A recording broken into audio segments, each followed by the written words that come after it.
Salut à tous, ici Sébastien, auteur du blog louerencourtedurée.fr et spécialiste de la location courte durée. Je suis ravi de vous accueillir dans cette nouvelle vidéo dans laquelle j'ai décidé d'enterrer la hache de guerre avec Booking.com.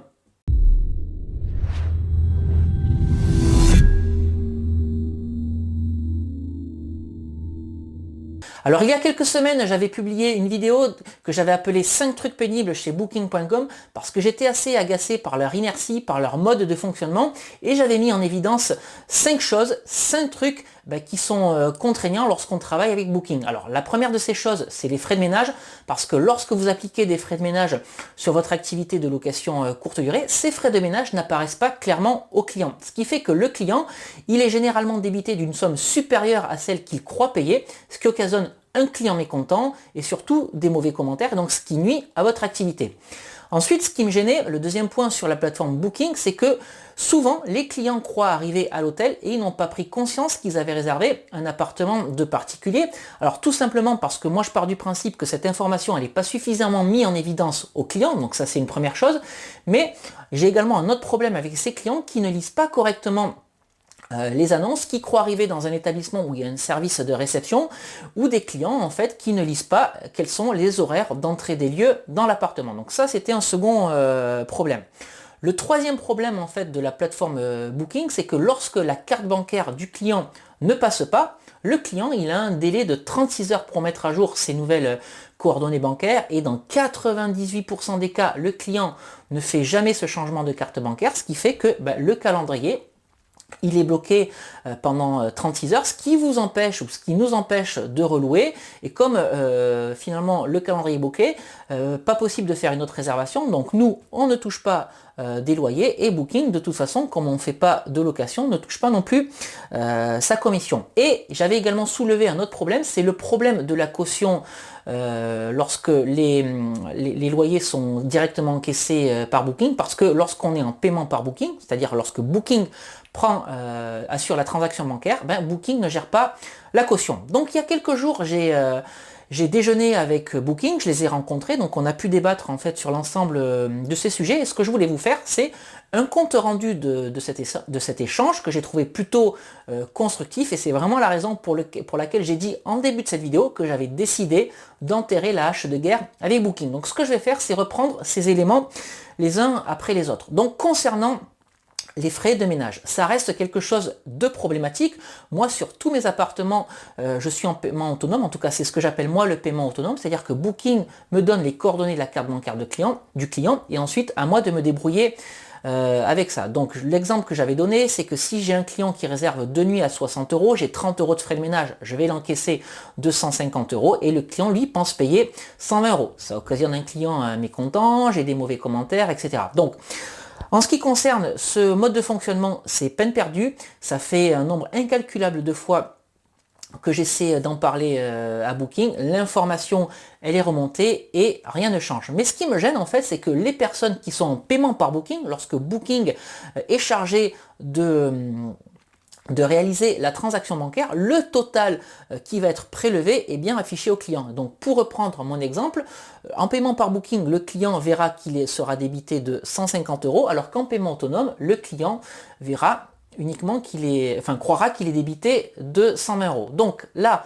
encore une fois, c'est peine perdue, l'info remonte, mais il ne se passe rien, ce n'est pas la faute de mes interlocuteurs, ça vient de la politique Booking. Donc voilà ce que j'ai convenu de faire, en tout cas sur un de mes appartements pour faire un essai. Ce que je vais faire, c'est lisser le tarif moyen de ma nuit. Donc je vais prendre pour indice le prix moyen de la nuit que j'ai vendu sur Booking l'année dernière, et donc c'est comme ça que je vais fixer mon nouveau prix à la nuit et je vais supprimer les frais de ménage, ce qui veut dire que sur certaines réservations je vais y perdre de l'argent, en tout cas par rapport à ce que je devrais gagner avec les frais de ménage, mais sur d'autres réservations je vais gagner. Donc on va voir ce que ça donne et en tout cas ça va être une façon d'éviter les mauvais commentaires et qu'il n'y ait pas de surprise pour le client. Et ce que je vais également essayer de faire, c'est de moduler le prix de la nuit en fonction de la période de la durée du séjour de client. Donc ça, c'est des choses également que vous pouvez faire, vu que la politique en ce qui concerne les frais de ménage ne changera pas. Voilà des actions que je vais faire et que vous pouvez faire également. Alors le second problème, c'est les clients qui croient arriver à l'hôtel et les clients qui ne lisent pas correctement les horaires d'entrée dans les établissements. Alors aujourd'hui, lorsque vous allez sur la plateforme Booking, c'est vrai que vous pouvez filtrer vos recherches en fonction du type de logement que vous souhaitez, hôtel, appartement, cabane, etc. Mais dans la majeure partie des cas, les clients ne font pas, n'utilisent pas ces filtres parce qu'ils ne les voient pas, parce qu'ils ne savent pas qui sont là. Et donc, les clients croient souvent arriver à l'hôtel pour, pour autant, l'information comme quoi ils ont réservé un appartement, elle apparaît bien. Donc, voilà des choses que j'ai remontées. Ce qu'il est possible de faire, c'est de mettre plus en avant, de différencier les hôtels des appartements, peut-être avec un code couleur plus visible ou un logo plus visible. Ce qu'on a également imaginé, c'est que tous les appartements puissent être tagués en priorité, enfin dans leur nom avec en première partie le mot appartement. Donc voilà des pistes qu'on a évoquées ensemble. Alors bien sûr, mes interlocuteurs, ça va pas être les personnes qui décident, mais en tout cas l'information va être remontée. Moi je pense que de toute façon un système simple, c'est d'avoir un code couleur. Ça c'est pas grand chose à faire, mais encore une fois, je ne travaille pas chez Booking.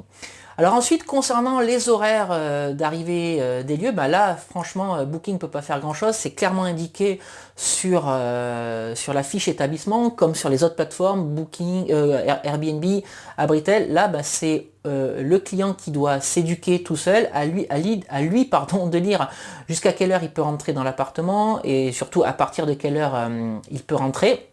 Donc ce que vous pouvez faire, vous, c'est rajouter sur votre fiche appartement qu'au-delà d'une certaine heure, vous allez prendre des coûts supplémentaires, donc 30 euros, 40 euros, à vous de voir, mais vous avez également la possibilité de marquer le client en no-show, en non-présentation, si jamais le client n'est pas là à l'heure limite. Moi je pars du principe que tout est indiqué sur la fiche, si le client n'est pas là, autant mettre un no-show, relibérer les dates, pour pouvoir les relouer derrière. Et l'exemple que je prends, c'est celui de la SNCF ou d'Air France. Décidément, c'est des exemples que j'aime bien, mais lorsque vous ratez votre train ou votre avion, si vous appelez SNCF ou Air France pour leur dire donnez-moi un billet sur le prix suivant, donc ça, un billet sur le train ou l'avion suivant, ça ne marchera pas. C'est exactement la même chose lorsque vous faites de la location courte durée. Soit le client peut séjourner moyennant un forfait supplémentaire, soit clairement vous annulez sa réservation puisqu'il ne s'est pas présenté en temps et en heure. Ensuite, l'autre sujet qu'on a évoqué, c'est le problème de la carte de la réservation qui va être bloquée pendant 36 heures si la carte bancaire fournie n'est pas bonne. Donc là, les interlocuteurs que j'avais en face sont clairement d'accord avec moi. C'est une aberration, c'est quelque chose qui n'est pas possible, ça nuit à tout le monde, aux propriétaires comme à Booking, et visiblement, c'est quelque chose qui va évoluer dans les prochaines semaines ou dans les prochains mois de façon à ramener ce délai à quelque chose de beaucoup plus raisonnable pour tout le monde. Alors ensuite, il y avait le problème de la caution bancaire, sur l'appartement ou la maison lorsque vous êtes en paiement par Booking. Alors, lorsque vous êtes en paiement par Booking, ce qui est bien, c'est que c'est Booking qui gère la transaction bancaire, donc pas de problème de carte invalide, pas de problème de calendrier bloqué. Par contre, la contrepartie, c'est que Booking, pour l'instant, ne gère pas la caution. Là aussi, c'est quelque chose qui va évoluer dans les prochains jours. Il y a des tests qui sont faits et en plus de la caution, il y a également l'assurance sur le logement qui sera pris en compte. Donc à partir du moment où tout ça fonctionnera correctement, je pense que le paiement par Booking va prendre toute sa dimension, toute sa valeur, et on va se retrouver sur des systèmes que vous connaissez certainement, comme les systèmes Airbnb, beaucoup plus simples pour bon nombre de personnes.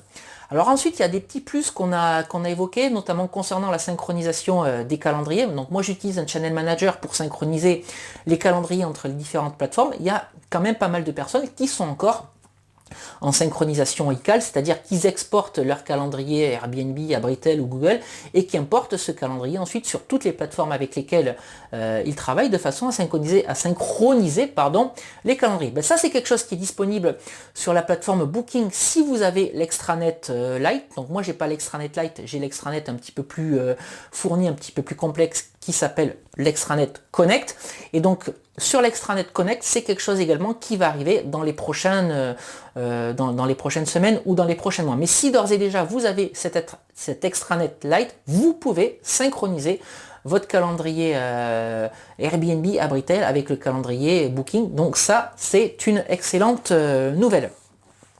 Alors on a également parlé de l'évolution du marché, on a essayé de prendre un petit peu de hauteur sur l'activité de location courte durée. Ce que je constate et ce que constate également Booking, c'est qu'il y a de plus en plus de réservations à la dernière minute, parce que les modes de consommation changent. Aujourd'hui on a tous un smartphone et donc avec la multiplication des logements, c'est très facile de louer un logement à la dernière minute. Donc le conseil que donne Booking, c'est de ne pas s'affoler lorsque le calendrier ne se remplit pas comme vous auriez envie qu'il se remplisse. N'ayez pas peur si vous n'avez pas de la visibilité.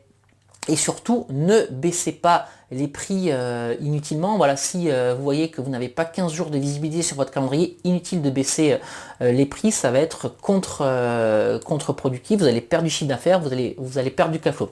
Voilà, le conseil que donne Booking, c'est ce qui sort de leur analyse, c'est ce qui sort de leur étude, c'est de garder un tarif élevé, parce que souvent, à la dernière minute, les clients sont quand même prêts à payer le prix fort, enfin prix fort entre guillemets, mais le prix raisonnable pour louer un logement.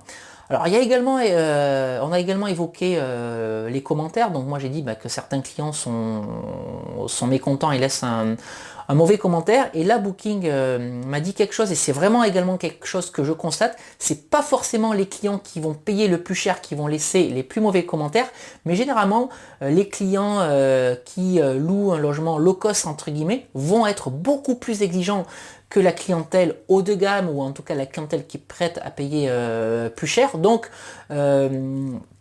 n'hésitez pas à garder des tarifs élevés, mais cohérents quand même avec votre logement, voilà, de façon à ne pas vous attirer les mauvais commentaires. Et une autre stratégie que m'a donné Booking, ça c'est quelque chose que vous pouvez appliquer, c'est d'utiliser 2 lignes tarifaires sur vos logements, de façon à essayer de remplir plus vite votre calendrier, votre agenda, votre planning de réservation. Donc vous pouvez faire une première ligne tarifaire en conditions non annulables, non remboursables, donc avec un prix un petit peu plus bas, et avoir une deuxième ligne tarifaire avec une annulation possible à J-30 ou à J-60, et avec un prix plus élevé. Donc comme ça, le client aura le choix de la ligne tarifaire qu'il souhaite choisir, donc soit payer un petit peu plus cher mais avoir la possibilité d'annuler, soit payer moins cher mais avoir une condition non annulable ou non remboursable. Donc ça c'est quelque chose que vous pouvez faire également si vous travaillez avec la plateforme Booking. Donc voilà à peu près tout ce qui s'est dit au cours de cet échange.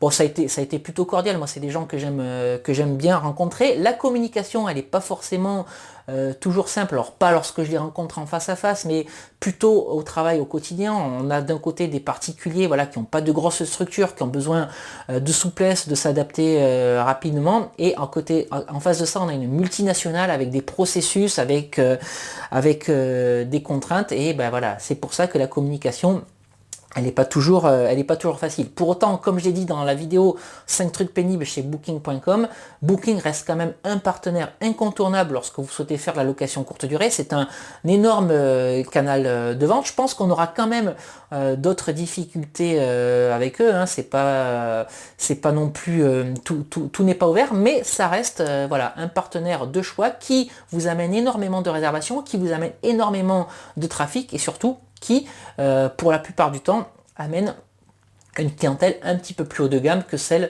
d'autres sites internet. Donc encore une fois, tout ne va pas se solutionner tout de suite. Hein. Je vous ai donné pour certaines choses qui vont arriver des délais de plusieurs semaines ou plusieurs mois. C'est des choses qui vont vous aider, ou vous nous aider d'ailleurs, hein, parce que je travaille également avec Booking, à faciliter notre gestion ou notre activité Booking.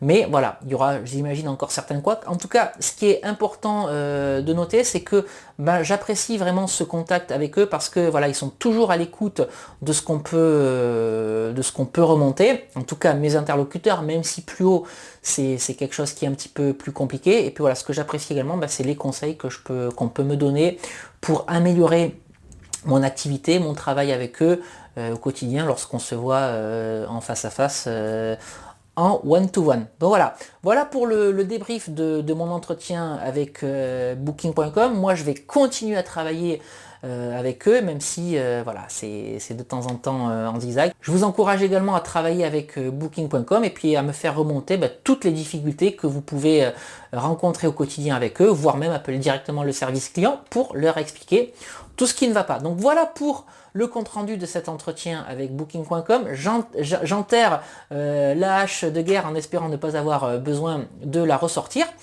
Si cette vidéo vous a plu, n'hésitez pas à la liker, n'hésitez pas non plus à la partager. Si vous souhaitez en savoir plus sur l'immobilier et la location courte durée, abonnez-vous à cette chaîne YouTube pour rejoindre une communauté de plusieurs milliers de personnes qui sont passionnées comme moi et comme vous peut-être d'immobilier et de location courte durée. Ça vous permettra également d'être tenu informé en temps réel de la publication de toutes mes nouvelles vidéos. Et puis, si vous ne l'avez pas encore fait, je vous invite à télécharger gratuitement les 2 e-books que j'ai rédigés. Convaincre la banque, mode d'emploi et doubler son salaire avec la location courte durée. Pour télécharger ces e-books, c'est très simple. Vous cliquez sur le petit i qui va apparaître en haut à droite de la fenêtre de cette vidéo. Et puis si vous regardez cette vidéo à partir de YouTube, vous avez les liens de téléchargement dans la description juste en dessous de cette vidéo. Allez, je vous quitte ici pour aujourd'hui. Et puis comme d'habitude, on se retrouve très vite pour une nouvelle vidéo sur louer en courte durée. À très bientôt. Ciao.